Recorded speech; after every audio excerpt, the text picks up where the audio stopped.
আল্লাহ রাব্বুল আলামিন বলেন সম্পদ আর সন্তান তোমাদের জন্য কিয়ামতের মাঠে হবে চরম মুসিবত, চরম ফিতনা। আল্লাহ কোরআনে বলেন ইন্নামা আমওয়ালুকুম ওয়া আওলাদুকুম ফিতনা। আল্লাহ বলেন নিশ্চয় এই সম্পদ আর ওই সন্তান ওই বাবার জন্য, ওই পিতার জন্য কিয়ামতের মাঠে হবে চরম মুসিবত, চরম ফিতনা। কোন সন্তান?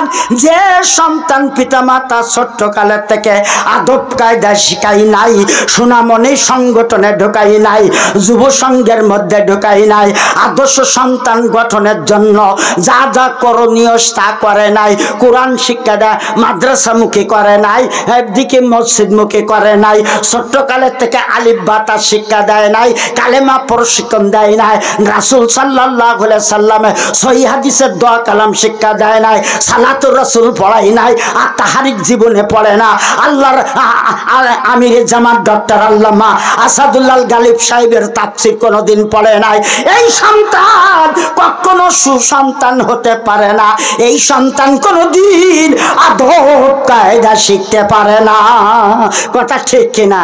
বাদিরা ভাই আমার, এইরকম আদর্শ সন্তান ছোট্টকালে থেকে যখন সন্তান আব্বা আব্বা বল ফুটবে, মা মা কথা বল ফুটবে, দাদা দাদি কথা বল ফুটবে, তখন তোমরা কি করবে? ওই সন্তানদেরকে তুমি কালেমা প্রশিক্ষণ দাও, তারপর তুমি এইভাবে আলিফ বা তা শিক্ষা দাও, যা আস্তে আস্তে বড় হতে হতে এইভাবে দোয়া কালাম শিক্ষা দাও। মহানবী প্রেমে সাবিকায় এই সন্তান যদি এইভাবে তুমি আস্তে আস্তে যদি এইভাবে শিক্ষা দাও, তাহলে অবশ্যই তোমার ওই সন্তান মেয়ে সন্তান হোক আর পুরুষ সন্তান হোক, ও মা গো, আমার নবীর কথা কোনোদিন মিথ্যা হতে পারে না, আমার আল্লাহর কথা কোনোদিন মিথ্যা হতে পারে না। অবশ্যই আপনার জন্য ওই সোনার ছেলে পরিণত হবে, আদর্শ সন্তান গড়ে উঠবে। বাদিরা ভাই আমার, আপনার সন্তান এইভাবে ছোট্টকালে থেকে তোতা পাখির মতন কোরআন শিক্ষা দেওয়ার কথা বলা হয়েছে, দোয়া কালাম শিক্ষা দেওয়ার কথা বলা হয়েছে। শুধু তাই না, ওয়াকালা রাসূলুল্লাহি সাল্লাল্লাহু আলাইহি ওয়াসাল্লাম মুরু আওলাদুকুম বিসসালাতি ওয়া হুম আবনাউ সাবি সিনিন। আল্লাহর নবী বলেছেন তোমার সন্তান মেয়ে হোক আর ছেলে হোক, যখন 7 বছরের বয়সে উপনীত হবে, তখন তুমি পিতা, তুমি মা, তোমার কর্তব্য, তোমার নৈতিক দায়িত্ব, তাদেরকে নামাজের ট্রেনিং দিতে হবে, কোরআনের ট্রেনিং দিতে হবে, রাসূলের সহিহ হাদিসের দোয়া কালাম শিক্ষা দিতে হবে, সোনামণিদের মধ্যে ঢুকাতে হবে। আল হাদিস আন্দোলন বাংলাদেশ সোনামণিদের একটা সংগঠন আছে, এই সংগঠনের মধ্যে ঢুকাইয়া দেন, যদি দিতে পারেন আমি মনে করি আপনার ওই সন্তান হবে সোনার সন্তানে পরিণত হবে, আদর্শ সন্তানে পরিণত হবে। বাপরা ভাই আমার, আল্লাহর নবী বলেছেন এইবার তোমার সন্তান 7 বছর থেকে চেষ্টা চালিয়ে যাচ্ছ, তোমার সন্তান তোমার কথা মানে না, মসজিদে আসতে চায় না, কোরআন শিক্ষা করতে চায় না, দোয়া কালাম পড়তে চায় না, ওয়াজ মাহফিলে আসতে চায় না, এমনিভাবে পিতামাতার খেদমত করতে চায় না, অগ্রাহ্য অবাধ্য এই সন্তান মেয়ে হোক আর ছেলে হোক, মহানবী প্রেমে সাবিকায় অদ্রিবুহুম আলাইহা ওয়া হুম আবনাউ আশারি সিনিনা অফারকু বাইনা ফিল মাজাজি। আল্লাহ নবী বলেন ওই সন্তান যখন 7 বছর থেকে 10 বছরের বয়সে উপনীত হবে, তুমি পিতা, তুমি মা, তুমি বাড়ি গার্জেন, আল্লাহ রসুল বলেছেন অদ্রিবুহুম, তুমি তাকে প্রহার করো, তাকে বাড়ি থেকে তাড়িয়ে বাড়ি করে দাও, বিছানা আলাদা করে দাও, তার সঙ্গে কোনো প্রকার লেনদেন চলবে না। এ কথা কার? রাসূল। জোরে বলে এই কথা কার? রাসূলের কথা। ভয় হচ্ছে নাকি? এরা হয়ে গেল বোধহয় নাকি? তাইতে বোধহয় কথা বলছেন না। যে সন্তান যখন 7 বছর থেকে 10 বছরের বয়সে উপনীত হবে, ও মসজিদ মুখে আসতে চায় না, ও তা কোরআনের মাহফিলে আসতে চায় না, মসজিদে যেতে চায় না, কোরআন শিক্ষা করতে চায় না, আর তখন তুমি তা কি করো? অদ্রিবুহুম, প্রহার করো, মারধর করো, তারপর তুমি তার বাড়ি থেকে বাড়ি করে দাও, সেপারেট করে দাও, ওর সঙ্গে কোনো সম্পর্ক নাই। কার কথা? রাসূলের কথা। বাদিরা ভাই আমার, যদি ছোট্টকালের থেকে আপনার সন্তানকে যদি আদর্শ সন্তান গড়ে দিতে পারেন, ওই পিতা মাতার জন্য সৌভাগ্য, ওই পিতা মাতার আনন্দ লাগবে, ওই পিতা মাতার জন্য সুখবর শোনেন। বাহাদিরা ভাই আমার, আল্লাহ নবী বলেছেন, যখন সন্তান, যখন বাপ মার যখন বাধ্য হয়ে যায়, যখন কোরআন শেখে, যখন হাদিস কোরআন শেখে, আলেম ওলামা হয়, এই সন্তান যখন বাইরে যায়, সৌদি আরবে হোক, ইরানে হোক, ইরাকে হোক, থাইল্যান্ডে হোক, পাকিস্তানে হোক, ভারতে হোক, আমেরিকা হোক, যেখানে হোক না কেন, আপনি যদি ফোন বুকে ফেজে বা ইউটিউবিতে আপনি যদি ফোন করে জানিয়ে দেন, বাসা আব্দুল্লাহ আমি তোর মা অসুস্থ, আমি আর কি করব, আমি আর পাচ্ছি রে বাসা রে, বাঁচব কিনা জানি না, ওরে বাসা ধন আমি তো চেহারাটা দেখবার চাই। এই ফোন যখন চলে যাবে, টেলিফোন যখন চলে যাবে, সঙ্গে সঙ্গে সন্তান বাড়িতে আসবে, এসে দেখবে মা শুয়ে আছে, আর কোনো এরকম উঠার শক্তি নাই, নড়ার শক্তি নাই।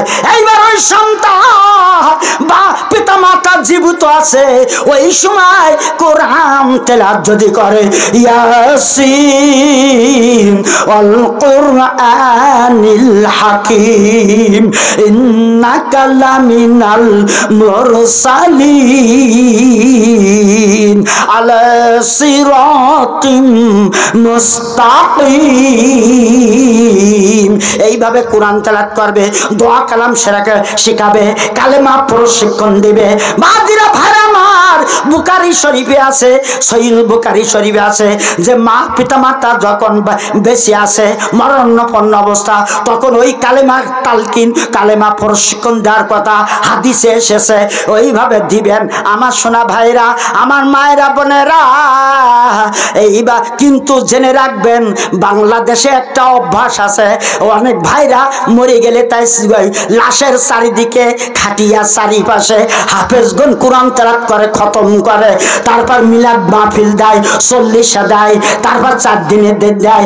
আল্লাহর কসম, আল্লাহর পৃথিবীতে আসমান থেকে জমিন পর্যন্ত হাদিস নাড়াচড়া করলে, পৃষ্ঠার পর পৃষ্ঠা খুঁজলে, আই ক্যান চ্যালেঞ্জ আব্দুল্লাহ বিন আব্দুল হালিম এরকম দেওয়া, এরকম সিলসিলা কোরআন খতম করা, 40 দেওয়া, 4 দিনের দিন মিলাদ দেওয়া, দোয়া করা, কোনো লাভ হবে না।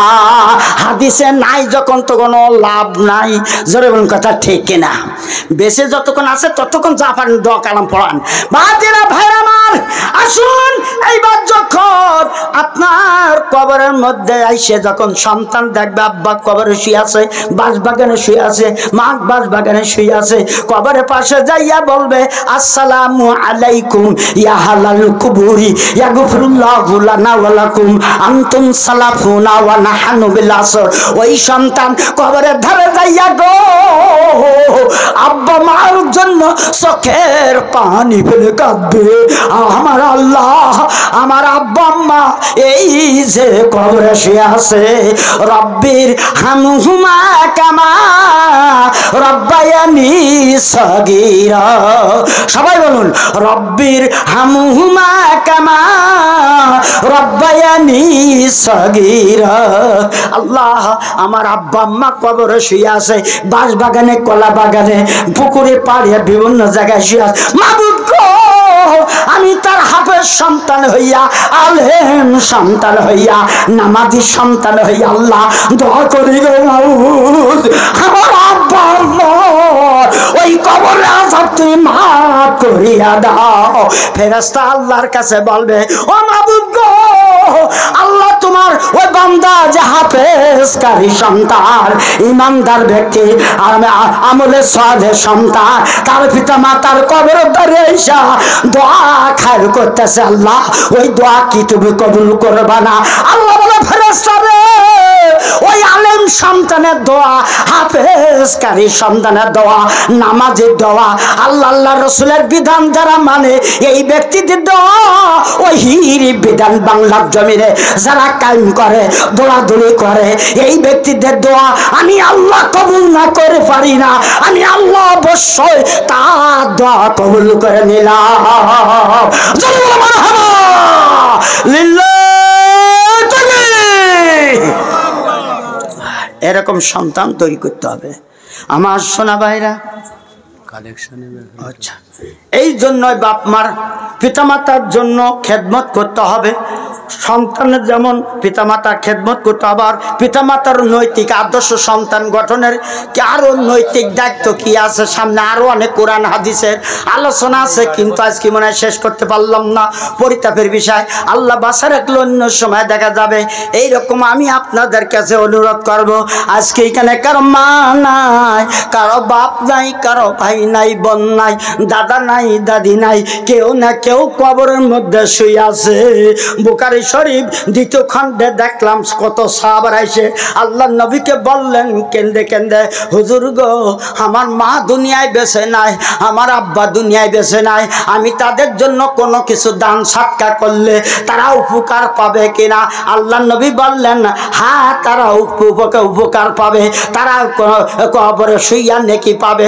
আমার সোনা ভাইরা, আমার মায়েরা, বোনেরা, আল্লাহ নবীর একজন জলিল কদর সাহাবা হযরত উকবা আল্লাহ নবীর সাথে কোন এক যুদ্ধে চলে গেছিলেন। যুদ্ধের থেকে ফিরে এসে আল্লাহ নবীকে বললেন, ইয়া রাসূলুল্লাহ, ইয়া হাবিবাল্লাহ, আমার বৃদ্ধা মাকে একটু দেখবার চাই, একটু অনুমতি দেন। আল্লাহ নবী বললেন, যাও, তোমার বৃদ্ধা মায়ের সঙ্গে দেখা করে আসো। হযরত উকবা বাড়ি যাইয়া দেখে মা জননী দুনিয়ায় বেঁচে নাই। হযরত উকবা কাঁদতে কাঁদতে, ভেউ করে কাঁদতে কাঁদতে আল্লাহ নবীর কাছে ফিরে আসলেন। আল্লাহ নবী বললেন, ওরে উকবা, আমি তোমাকে বাড়িতে পাঠালাম, হাসতে হাসতে তুমি বাড়িতে গেলে, আবার তুমি কাঁদতে কাঁদতে কেন আসলে? হযরত উকবা কয়, হুজুর গো, আমি বাড়িতে যাইয়া দেখি আমার মা জননী দুনিয়ায় নাই। আমার মা মরণের সময় কতবার উকবা বলে ডাকছিল, ইয়া রাসূলুল্লাহ, ইয়া হাবিবাল্লাহ, আমার মা তো দুনিয়ায় নাই, আমার এই মায়ের জন্য আমি কোনো কিছু দান করলে আমার মা নেকি পাবে কিনা? আল্লাহ নবী বলেন, উকবা, তোমার মায়ের জন্য তুমি কি দান করবার চাও? হযরত উকবা কয়, হুজুর গো, আমার একটা ফলের বাগান আছে, ওই বাগানটা আমার মায়ের জন্য আপনার হাতে আমি দান করে দিলাম।